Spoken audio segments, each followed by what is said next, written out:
Fala galera, bom dia, boa tarde, boa noite, seja qual for o horário que você está me assistindo. Meu nome é Isadora Barreto, sou professora aqui de Geografia na Escola Arte SEB. Meus amores, essa aula é destinada ao 8º ano, tá? Caderno 1, módulo 4, página 233, para você me acompanhar.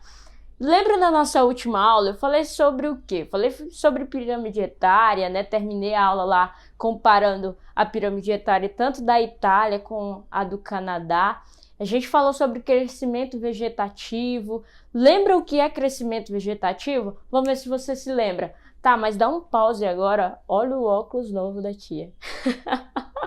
Essa é para ver se você tá prestando atenção, tá?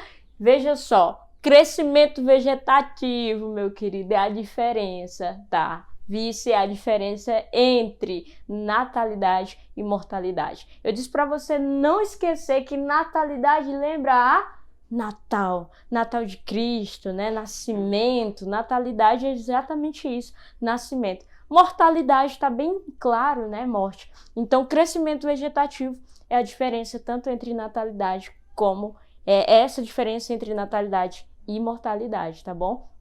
Só que uma coisa, todo crescimento vegetativo, ele é ou nulo, ou positivo, ou negativo. Nulo é quando você percebe que estagnou. Ninguém morre, ninguém nasce, e quando há aí esse movimento de morte ou de nascimento, é muito insignificativo, né? Meio que estagna, não tem uma grande diferença. Isso a gente chama de crescimento vegetativo nulo.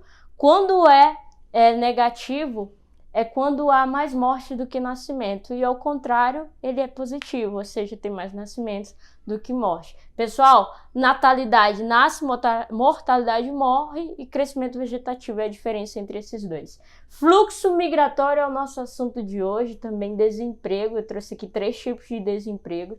Fluxo migratório você também pode acompanhar aí no teu material. Todas as nossas aulas estão sendo feitas com base no seu livro. Então pega teu livro, dá uma grifada, tá? Acompanha. Isso aqui é uma aula, não é brincadeira. A gente está realmente querendo que você aprenda, só que de uma forma muito mais objetiva, dentro de alguns minutos, diferente da sala de aula, que tem 40, 50 minutos. A gente quer fazer isso tudo no máximo dentro de 15. Então, me acompanha o seguinte, ou menos, né, se a gente conseguir aqui. Fluxo migratório é esse movimento de entrada e de saída de países, tá? Então, presta atenção no seguinte. Você vai ver imigrantes e emigrantes. Imigrantes entram, tá? Imigrantes é de entrar. Entram onde, professora? No país que você está analisando, beleza? Por exemplo, o Brasil. Emigrantes saem. Professora, são emigrantes só aqueles que saem do Brasil? Não, emigrantes são todos aqueles que saem dos seus países de origem ou países que nem eram de sua origem, né? Tá? Mas a gente pode observar o seguinte: imigrantes são todos aqueles que entram no país que eu estou observando. Por exemplo, eu coloquei aqui, ó, brasileiros que vão morar no Japão. Gente, esses brasileiros que vão morar no Japão, a gente chama de quê? De emigrantes, porque eles estão saindo do Brasil. Mas quando eles chegam lá no Japão, a gente chama de quê? De imigrantes, porque eles estão entrando lá no Japão, beleza? Imigrantes com I, entra no estado, entra lá no país que eu estou analisando. Emigrantes, eles saem lá do país que eu estou observando. Outro termo muito comum é o refugiados.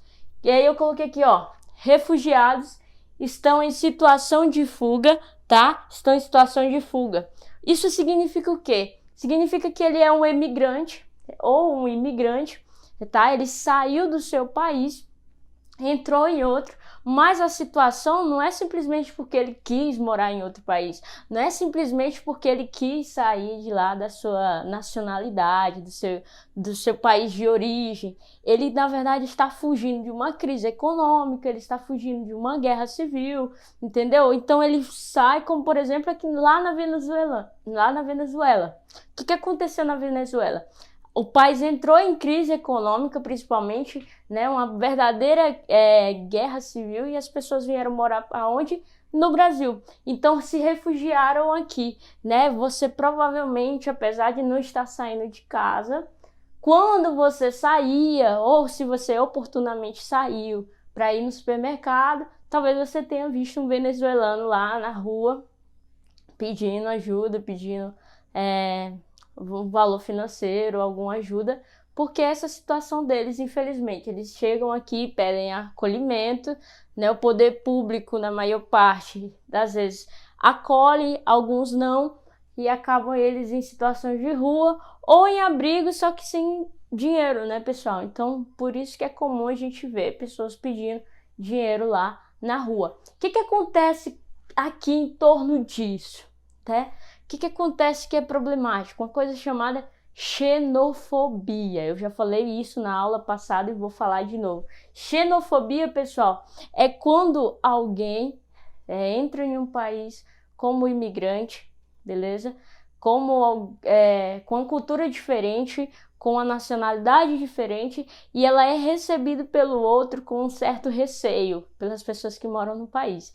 Então, esses venezuelanos que chegaram aqui, talvez alguém ficou meio que com uma aversão. Esses venezuelanos vêm pra cá pedir dinheiro aqui, em vez de ficar lá nos seus países. Eles vão conseguir, vão pegar os nossos empregos. Isso é xenofobia, esse preconceito a outra pessoa de outra nacionalidade, tá? Essa aversão, esse medo também de que a pessoa estaria ocupando um espaço que não é dela, beleza? Dando continuidade aqui, nós temos imigrantes, entram no país, emigrantes saem de um país, refugiados são aqueles que estão fugindo de alguma situação, por exemplo, como uma guerra, e pedem auxílio, né? Pedem ajuda no país que ele imigra, que ele entra. E nós temos, paralelo a isso, a questão dos desempregos, beleza? Dando continuidade aqui, nós temos o assunto do desemprego. Gente, desemprego nós temos 3 tipos, tanto estrutural, conjuntural, como subemprego. Meu amor, isso é muito fácil de lembrar. Essa questão do estrutural aqui, eu já falei várias vezes para vocês, tá? O estrutural é aquele que está relacionado à tecnologia. Você provavelmente lembrou, né, das nossas aulas presenciais, que eu disse para você, a última aula eu também mostrei um robozinho lá, vários robôs no computador. Desemprego estrutural, a estrutura, né, realmente é de tecnologia, ocupa a mão de obra humana, né, robôs lá trabalhando no lugar de humanos, de milhares de humanos, e deixando essas pessoas desempregadas. Pessoal, desemprego estrutural é um tipo de desemprego mais comum em países desenvolvidos, tá, galera? Países desenvolvidos. Já o desemprego conjuntural, ele está relacionado às crises, e essas crises econômicas, elas são mais centradas em alguns setores específicos, beleza? Países emergentes sofrem muito com isso aqui, ó, crise conjuntural. E infelizmente, devido a essa pandemia aí, nós temos muito, né? Temos muito a perder com esse tipo de crise aqui, que é uma crise devido ao fato de as pessoas não poderem trabalhar, ao fato das pessoas não poderem sair na rua para comprar, não terem dinheiro, acaba gerando realmente uma crise econômica que a gente poderia dizer até que ela é conjuntural, né? Está relacionada à pandemia, essa situação de instabilidade que acabou aí dando uma consequência negativa na nossa economia, acabou gerando uma crise econômica. Gente, nós também temos o subemprego, que é um tipo de categoria relacionada ao emprego informal. Tá, professora, mas como assim subemprego? Subemprego, meu querido e minha querida, é aquelas pessoas que estão trabalhando no camelô, que trabalham aí na rua, que não têm carteira de trabalho, que estão numa situação de subemprego, ou seja, não têm direitos como os outros que têm de carteira assinada. Ficou claro isso aqui? Esses 3, estrutural, conjuntural e subemprego. Para a gente dar continuidade, a gente vai, vou passar para vocês uma atividade na Agenda Edu. Até mais, queridos!